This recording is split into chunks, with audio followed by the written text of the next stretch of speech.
Siwak, amalan yang sering dilupakan orang tuh siwak. Siwak membuat orang meninggalnya husnul khatimah. Di antara min fawaid siwak, idzakir al-muhtadhar biqauli la ilaha illallah. Mengingatkan tuh siwak tuh membuat orang tuh akhir hayatnya ingat untuk mengucap la ilaha illallah, memudahkan dia mengucap la ilaha illallah. Subhanallah.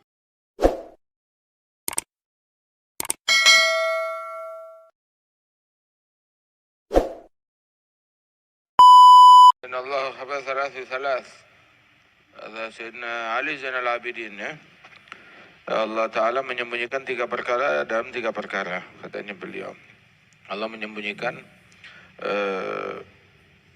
ridhonya di dalam ketaatan. Dan Allah sembunyikan murkanya di dalam kemaksiatan. Dan Allah menyembunyikan kewaliannya di tengah-tengah hambanya. Makanya jangan ngegampangin ketaatan. Jangan meremehkan ketaatan sekecil apapun. Sebab di situ tuh jangan-jangan di situ ada ridhonya Allah Ta'ala. Sekecil apapun tuh jangan digampangin. Al-iman tuh itu ada beragam. Al-iman tuh ada sekian peringkat. Iman dari yang paling rendah sampai yang paling tinggi ada sekian peringkat. Yang paling tinggi kalimat la ilaha illallah. Yang paling rendah memungut gangguan dari jalanan, mau itu duri, batu atau sampah. Makanya ba'dul ulama saat mereka ngangkut menyingkirkan duri atau batu atau sampah dari jalan, mereka lakukan sambil mengucap la ilaha illallah. Dalam satu saat memadukan iman yang paling rendah dengan peringkat iman yang paling tinggi. Subhanallah. Jangan meremehkan ketaatan. Allah sembunyikan ridhanya dalam ketaatan. Dan Allah sembunyikan murkanya dalam maksiat. Jangan gampangin maksiat. Kadang maksiat yang dianggap remeh, di situ binasanya seseorang. Gara-gara dia orang terjeblos dalam hal yang besar. Inna rajul la yuhram min nutqi bi syahadatin inda mautih bisabab nadhari haram lam yatub minhu. Orang akhir hayatnya mengucap enggak bisa mengucap 2 kalimat syahadat itu gara-gara pandangan yang haram, dia ngelihat yang haram di masa hidupnya dan dia belum sempat bertaubat dari hal tersebut. Lupa, kita mana ingat pandangan kita.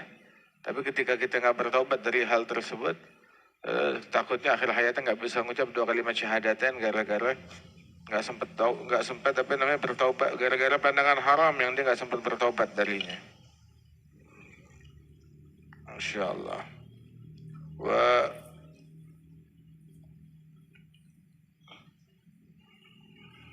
Inna rajul yatakalam bi kalimah la yulgi laha balan fayahwi biha fi qa'ri jahannam 70 kharifa. Fi riwayah abad min athuraya. Fi riwayah kalimah yudhik biha ashabah au julasa'ah. Seseorang mengucap satu kata yang dia kira itu kecil, enteng. Terkadang dia ucapkan cuma untuk bikin teman-temannya tertawa, saking nggak pentingnya, dilupakan atau cuma buat bahan tertawaan. Tapi kalimat min sakhatillah, kalimat yang dimurkai oleh Allah. Gara-gara satu kalimat tersebut, satu kata yang nggak diridhai tersebut, dia kena murkanya Allah dan konsekuensinya dilempar ke dalam neraka. Saat dilempar ke dalam neraka, 70 tahun belum sampai ke dasar. Setelah 70 tahun baru nyampe ke dasar neraka. Kenapa begitu? Nah, biar dikasih tahu. Naiknya tuh hampir mustahil. Kalau udah masuk tuh hampir-hampir nggak keluar lagi. Nanti sekarang kalau lempar koin ke dalam sumur, 2 detik baru kedengeran bunyinya. Oh, sumurnya dalam. 5 detik dalam. Sejam baru kedengeran bunyinya nyampe ke dasar. Oh, dalam banget. Nanti naik, loncat dari pesawat. Loncat dari pesawat, itu nyampe ke bumi itu berapa detik? Semenit, 2 menit, 3 menit, baru nyampe. Bagaimana kalau sebulan baru nyampe? Berarti tinggi banget. Nah ini 70 tahun baru nyampe ke dasar.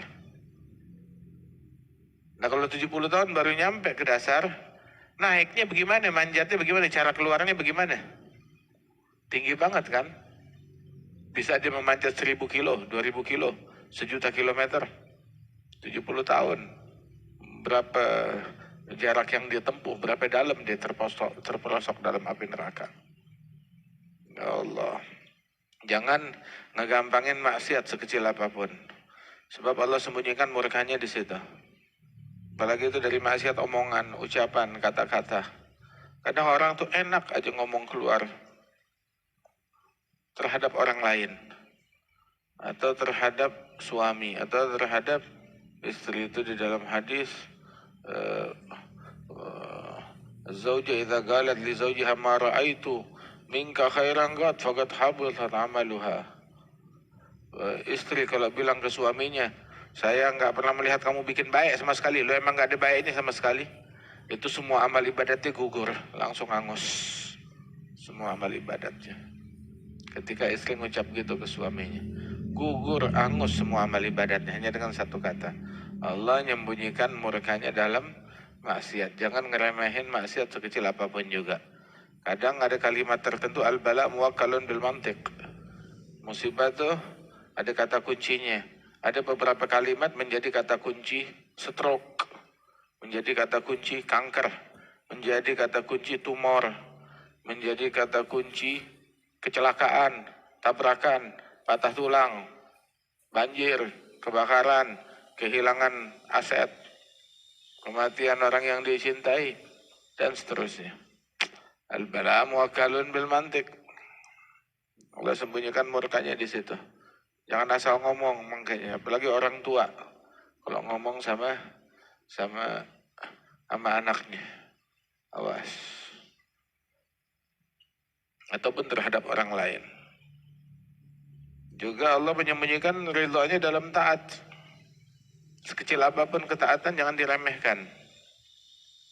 Dampaknya besar ketaatan. Alhamdulillah tamla'ul mizan. Kalimat alhamdulillah memenuhi timbangannya Allah. Besok timbangan hamba. Besok di hari kiamat tuh ketika ditimbang oleh Allah, kalimat alhamdulillah, kalimat itu bisa bikin penuh. Ada orang tuh ketika ditimbang amalan dia, akhirnya lebih banyak dosanya daripada kebaikan. Yang nggak ada kebaikan apapun. Ditimbang, ya kalah. Lebih banyak dosanya. Bang innakalan tudzlamal yawm, kamu nggak dizalimin hari ini. Ditimbang amalan dia, ya dia kalah. Lebih banyak dosanya daripada ketaatannya. Ketaatannya hampir-hampir nggak ada. Dia udah menyangka dirinya binasa, dia bilang innakalan tudzlamal yawm. Tunggu, masih ada satu amalan lagi, satu perbuatan belum ditimbang. Apa itu? Dikeluarin bitagah, kartu. Kartu apa? La ilaha illallah. Dia keislaman dia. Dia punya la ilaha illallah. Kartu keislaman dia. Yang dulu dia beriman kepada Allah di dunia, Islam. Itu di sana dikeluarkan dalam bentuk wujud kartu. Bilang, kartu ini bisa apa? Ngaruh apa? Ini timbangan saya itu segede langit dan bumi kejahatan saya. Sisi kebaikannya kosong. Kartu ini bisa apa? Bilang innaka lan tudzlamal yawm, kamu nggak dizalimin ya hari. Mau bisa apa kayak pokoknya ini amalan ente masih sisa kebaikan. Nah ini kita balikin. Lu taruh deh. Ditaruh tuh kartu di timbangan, nggak taunya itu kalimat la ilaha illallah mengalahkan semuanya segalanya. Bilang kok bisa? Ya nggak ada yang lebih berat daripada kalimat la ilaha illallah. Allah meletakkan ridhonya dalam ketaatan. Jangan diremehin sekecil apapun juga. Atau dalam safil awal, la tusawwunna sufufakum aw la yukhallifanna Allah baina qulubikum. Urusin saf. Atau Allah bakal bikin kalian berpecah belah. Hati kalian saling membenci. Gara-gara melalaikan satu sunnah ngelurusin saf. Subhanallah. Wah. Termasuk juga siwak, amalan yang sering dilupakan orang tuh siwak. Siwak membuat orang meninggalnya husnul khatimah. Di antara min fawaid siwak, idzakir al-muhtadhar biqauli la ilaha illallah. Mengingatkan tuh siwak tuh membuat orang tuh akhir hayatnya ingat untuk mengucap la ilaha illallah, memudahkan dia mengucap la ilaha illallah. Subhanallah. Disunahkan tuh orang yang lagi sakaratul maut, ya, maka diambilkan siwak, dicelupkan di air. Itu air itu, siwak yang basah itu, ya diperas ya, di depan bibirnya, dibasahin bibirnya, jadi airnya bercampur dengan siwak. Nah itu ngingetin dia dengan kalimat la ilaha illallah. Kadang diajak ngomong udah gak nyambung, nah ditalginin dia gak respon. Nah basahin tuh siwak di air, celup, terus basahin bibirnya, dipereskan ke bibirnya. Itu mengingatkan orang dengan kalimat la ilaha illallah. Subhanallah. Aromanya itu mengingatkan aroma sholat. Subhanallah. Ada satu orang kan, Al-Hayy Umar cerita, ketika dia rutin selalu menggunakan siwak, terutama kalau bangun tidur dia nggak melakukan apapun, melainkan baca doa bangun tidur, alhamdulillahilladzi ahyani ba'da ma amatani wa ilaihin nusyur, terus dia bersiwak. Selalu begitu. Dan itu berdampak saat dia meninggal dunia itu nggak merasakan kalau dia udah meninggal. Kayak tidur aja kayak mimpi. Wafat, nyawanya dicabut, nggak sakit, nggak berasa apa-apa. Berkat menggunakan siwak. Setiap bangun tidur. Dia cuma seperti mimpi aja, seolah-olah nyawanya dicabut, dia meninggal dunia, dia mimpi kalau dia sudah meninggal. Orang-orang pada datang ngelawat dia, dia meninggal bajunya dibukain, dia ngelihat jasadnya tuh, bajunya dibukain, ditutupin dengan pakaian, dengan kain. Terus udah gitu dibawa ke tempat dimandiin, terus udah gitu dikafankan, disolatin, digotong di pemakaman, seolah-olah mimpi. Sampai akhirnya dimakamkan di kuburan, ditutup dengan dengan tanah, udah gelap. Tahu-tahu digugah, ya Abdullah gum, hamba Allah bangun. Jadi dia beneran kebangun, dikira bangun dari tidur. Begitu kebangun, rupanya yang bangunin dia tuh malaikat, Munkar wa Nakir. Bangun dari tidurnya, langsung dia baca alhamdulillah alladzi ahyani ba'da ma amatani wa ilaihin nusyur. Tuh malaikat tengok-tengokan, kenapa ini orang? Kenapa ini mayit? Kiranya bangun tidur kali. Udah gitu tuh mayit nyari-nyari sesuatu. Terus dia teriak, panggil anaknya, Fulan, Fulan. Ayo nyari apaan kamu? Nyari siwak. Tadi ada di samping kasur, udah saya siapin sebelum tidur. Hah? Sebelum tidur? Emang kamu kira kamu kenapa? Loh, saya tidur di kamar saya. Begitu. Terus saya sekarang bangun tidur, saya nyari siwak. Ngapain kamu di kamar saya? Kan kita bukan di kamar kamu. Kamu di lubang kubur. Saya yang punya tempat di sini. Kamu di lubang kubur. Oh, saya udah mati. Iya, kamu udah mati. Emang nggak berasa? Lo nggak berasa. Saya kira saya cuma mimpi doang. Nggak taunya mati beneran. Nah itu dia. Akhirnya tuh malaikat tengok-tengokan, yang kayak begini sih. Lihat aja, melek-melek.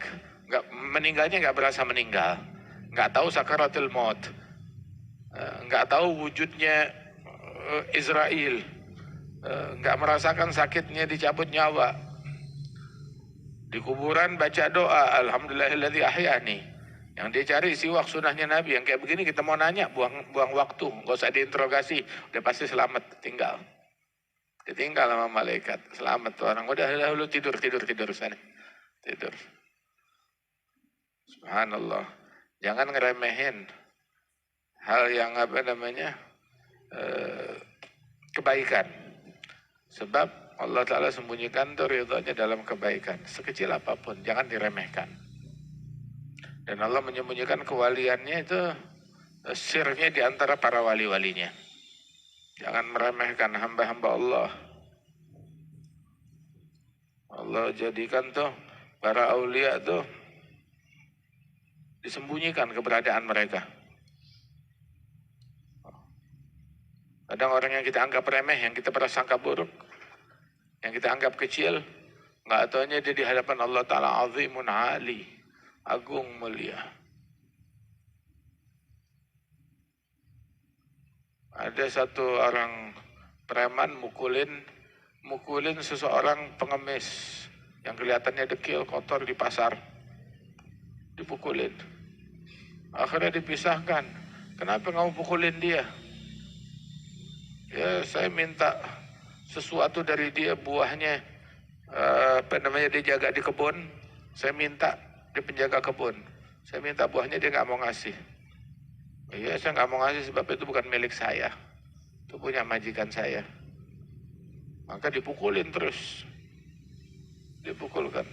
Itu waktu dipukulin, itu orang selalu bilang, idrib ra'san tala ma'asallah, silakan pukul dah. Kamu kalau anggur bukan punya saya nggak bisa ngasih. Kalau mau pukul muka ya pukul aja. Ini emang pala saya pantas dipukul. Udah lama maksiat kepada Allah Ta'ala, emang patut dipukul. Dipukulin sampai babak belur. Dipisahin sama orang pasar. Jangan pukulin dia. Hingga akhirnya ada orang yang kenal sama itu orang pegawai atau pengemis. Bilang, tahu gak kamu siapa yang kamu pukulin ini? Siapa? Dia adalah Ibrahim bin Adham, seorang waliullah. Namanya dikenal, cuma sosoknya nggak ada orang tahu, sedikit yang kenal. Ibrahim bin Adham, sang wali tersebut. Nah ini dia nih orangnya. Akhirnya itu preman minta maaf, maafin saya. Bilang, ada pun maafin sih. Itu setiap kamu mukul saya, waktu kamu gampar saya, itu tangan nggak lepas dari pipi, melainkan udah saya maafin. Subhanallah, sebersih itu mereka. Cepat memaafkan. Radhiyallahu anhum wa ardhahum.